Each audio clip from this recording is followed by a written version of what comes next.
Okay, here's another video, an opportunity for visual effects creation. I've just done a quick sort of basic look at putting together a player projectile. So here it is running.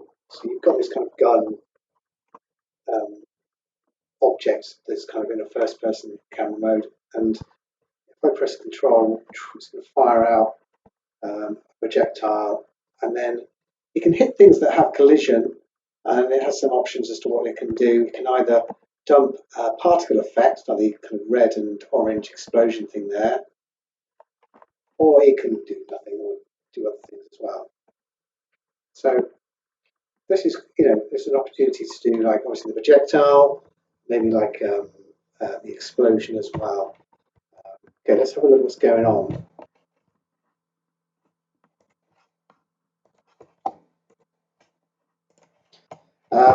First, looking at the player, there's our FPS controller. I've added just a cylinder to give an idea of where the gun is, or the magic wand or something like that is. And I've sort of attached it to the FPS controller there underneath the camera bit. So it is attached to the camera part. And it's also got an empty on it as well, which I've called Projectiles spawner. And the direction of that is kind of the critical bit. We need the red axis, the x-axis, sticking out towards the direction of where you're going to fire, and that's parented to the gun there as well. Once you've done those, set up those things, and there's no scripts or anything required, you're going to have to go and make that prefab stick. So I'm going to override. So I'm going to the top of the prefab chain there, the blue square, and I'm going to go apply like that. So that should be the player setup. Next, you're going to need a projectile. And I've got made one here already. It's a prefab. Made one there already. Basically, it can be a model of whatever you like. Mine's just a box at this stage. The critical thing it needs obviously some collision on it. It needs the player projectile script, which is on Nile. It needs a rigid body physics thing. You can fiddle around with its mass and stuff like that. And obviously material or whatever it needs there. And I've just made a quick particle effect to make it, look like it's leaving a trail of something behind it. I've parented that to the projectile, and then I've created that as a prefab. You can create a prefab just by dragging what we want into that prefab folder. It'll make a blue cubed icon thing, and we can then assign to stuff. In the player projectile script on that, you'll see it's got a speed of the projectile. It's got some other buttons as well, as according to what you want to do. Do you want it to destroy when it hits an enemy? Well, we haven't actually got around to doing enemies yet, so that's redundant currently. It's got a thing called destroy on impact surface as well. You can set collision of objects to affect the trajectory of that.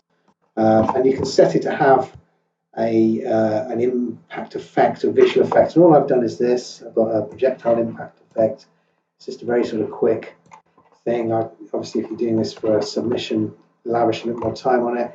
But it's a quick particle effect of things just changing from orange to red to give that sort of indication to the player that they've hit something. So once you've got an impact effect, you would drag it then into the slot there. If required, just update that projectile prefab there like that. Again, the direction of movement, thinking back to our projectile spawner on the gun, is red pointing forwards. It will go forwards in X. So that's the way we want things to be facing there like that.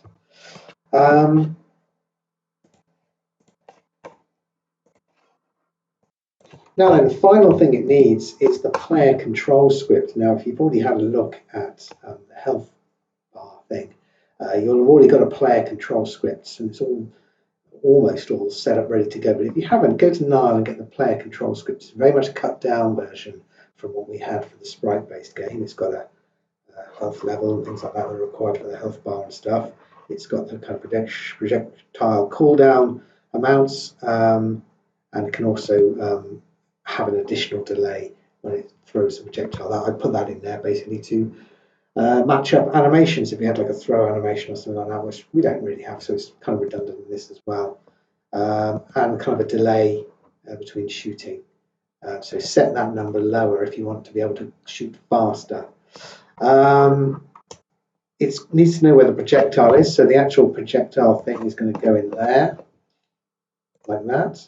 That's our arrow or thunderbolt or whatever. And the projectile spawn point is the projectile spawn point there that we had, the empty that we put on the gun. So that would go in there. And if required, obviously update the prefab. Obviously I've done this already, so it doesn't think so. I think I've updated it. And that's that. And once it's got all those things, it knows, it knows where to place it. You can just fiddle around with the numbers and update prefabs if required to do that. Probably the last point, obviously control is fire at the moment. See, you don't want to, you want the particle system to burn a bit and then go away. But it's quite selective about what it hits. To be able to hit something, these rocks, for example, I've given them a box collider. It's quite rough, so you could hit that corner there. If you want to spend a bit more time doing a decent collision, that might be a more good, better idea. And the script for the projectile is kind of looking for these tags. The main one, I think, is going to be impact surface, something you can hit. So go and make a new tag called exactly that, impact surface, capital I, capital S. And then you can go around tagging things as such. I've got that one there, put that one in the front. There, I've got one there, impact surface. And then that will allow it to hit things. I think I've done the terrain as well. Yeah, the terrain's got it as well, wouldn't work. So if it's not colliding the way you want, then that is why.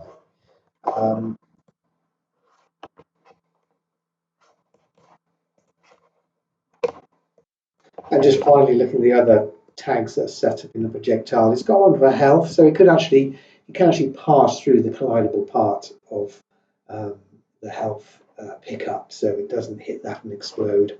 And we have something set up for an enemy if we're going to go on and do something like that as well, and it would again play that, instantiate that impact effect if required. Okay, so that's kind of a quick way of doing player projectiles, a great opportunity for doing visual effects.